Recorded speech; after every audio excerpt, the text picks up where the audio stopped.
ናችሁ? ዛሬ እንድንነጋገርበት የምፈልገው ብዙ ጊዜ ሰዎች ስኬታማ መሆን ይፈልጋሉ፣ ገንዘብ ይፈልጋሉ፣ ገንዘብ መያዝ ይፈልጋሉ። እንግዲህ ገንዘብ መያዝ ምንድነው? እንዴት ነው የምንይዘው? ገንዘብን ለመያዝ ገንዘቡ ራሱ ምን ይፈልጋል የሚለውን ነው የምንመለከተው ማለት ነው። ይሄንን ቻናል ሰብስክራይብ ያላደረጋችሁ ሰዎች ሰብስክራይብ እንድታደርጉት በፍቅር እጠይቃችኋለሁ። እንግዲህ ሁሉም ሰው በተለያየ ነገር ላይ ነው ስኬት የሚፈልገው። አንዳንዱ በትዳር ስኬት ይፈልጋል፣ አንዳንዱ በስራ ይፈልጋል፣ አንዳንዱ በጓደኝነት፣ አንዳንዱ ደግሞ በገንዘብ። ሁሉም ይመስለኛል የገንዘብ ስኬት የሚፈልገው ማለት ነው። ስለዚህ ገንዘብ ደግሞ የሁሉ ምንጭ አድርጎ ሰውም የሚገምተው ነገር አለ ማለት ነው። ይሄንን የገንዘብ ምንጭ ደግሞ ለማበልጸግ ምን ማድረግ መቻል አለብን?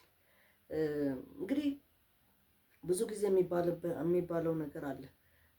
ጠላትህን አንተ በምትፈራው መሳሪያ አታጥቃው ነው። ምክንያቱም እኔ የምፈራው መሳሪያ ሌላ ነው፣ ጠላት የሚፈራው መሳሪያ ሌላ ነው ማለት ነው።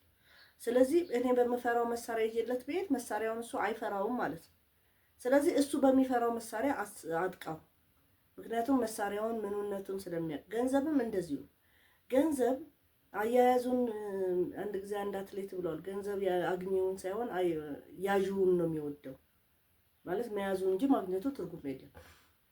ጉንፋን ይዞኛል እንግዲህ ቤተሰቦቼ፣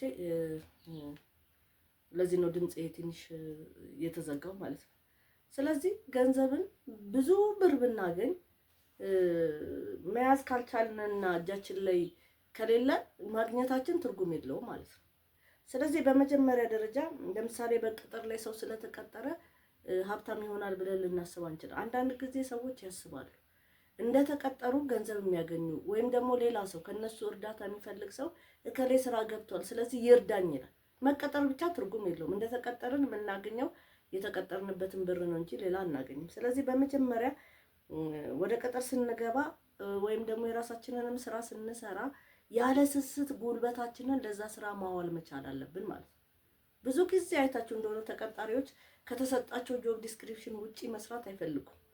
ስለዚህ ነገ ለሚመጣው እድል እነዛን ሰዎች ማንም ሰው አይፈልግም ማለት ነው። ስራው ራሱ መሰጠትን ይፈልጋል ማለት ነው።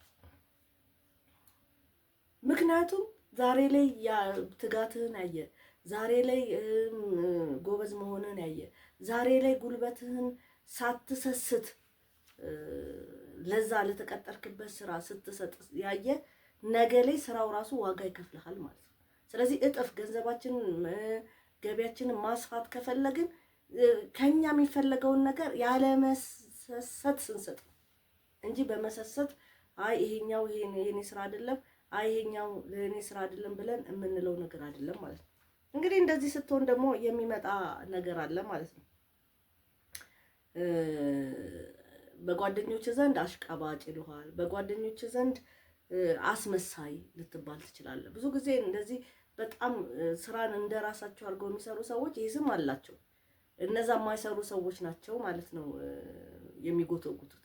እነዛ የማይሰሩ ሰዎች ናቸው እያንዳንዱን ነገር ያው ከነሱ የተሻልክ ሆነ ስራውን ስትሰራ እነሱ መስራት አይፈልጉም፣ ፍላጎትም የላቸውም። አንተም ደግሞ እንዳትሰራ ያደርጉሃል ወይም ደግሞ እዛ ነገር ውስጥ እንድትገባ ያደርጉሃል ማለት ነው። ስለዚህ መጠንቀቅ መቻል አለባችሁ። በይሉንታ ስራ መስራት የምትችሉት አቅማችሁ ያለውን ጉልበታችሁን በአጠቃላይ ከማውጣት ወደኋላ እንዳትሉ። ሌላው ከሌለህ ላይ ማጥፋት የለብህም። ገንዘብ የለህም ግን ማጥፋት። አሁን በጣም ብዙ ጊዜ እያየሁ ያለሁት ነገር አለ። ገቢው 6000 ብር ነው፣ የ10,000 ብር ዕቃ ግን ይፈልጋል። የ10,000 ብር ዕቃ ካላገኘው ብሎ ሲበሳጭ ታዩታላችሁ። የ10,000 ብር ዕቃ ካልገዛሁ ብሎ እዳ ሲገባ ታዩታላችሁ። ብዙ ጊዜ ችግሩ ይሄ ነው። ልንፈልገው እንችላለን፣ ልናደንቀው እንችላለን፣ ግን ጊዜ ልንጠብቅ ይገባል ማለት ነው። ምክንያቱም ብዙ ጊዜ የሰዎች ፍላጎት ያው እያደገ ነው የሚሄደው።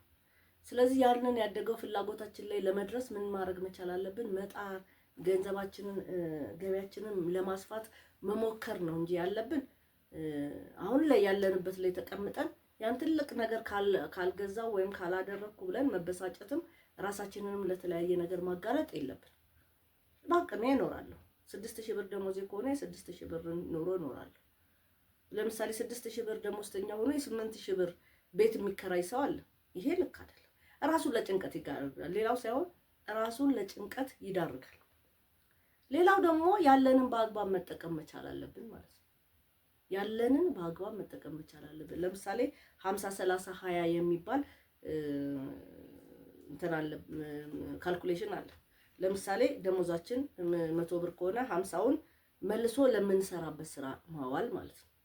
ለምንሰራበት ማለት ነጋዴ ከሆነ ከምናገኘው አጠቃላይ ማለት ነው። 30ውን ለኑሮ ቤት ኪራይ ሊሆን ይችላል፣ ልጆች ማስተማር ሊሆን ይችላል፣ እኛም ልብስ መግዛት ሊሆን ይችላል፣ ለኑሮ ማለት ነው።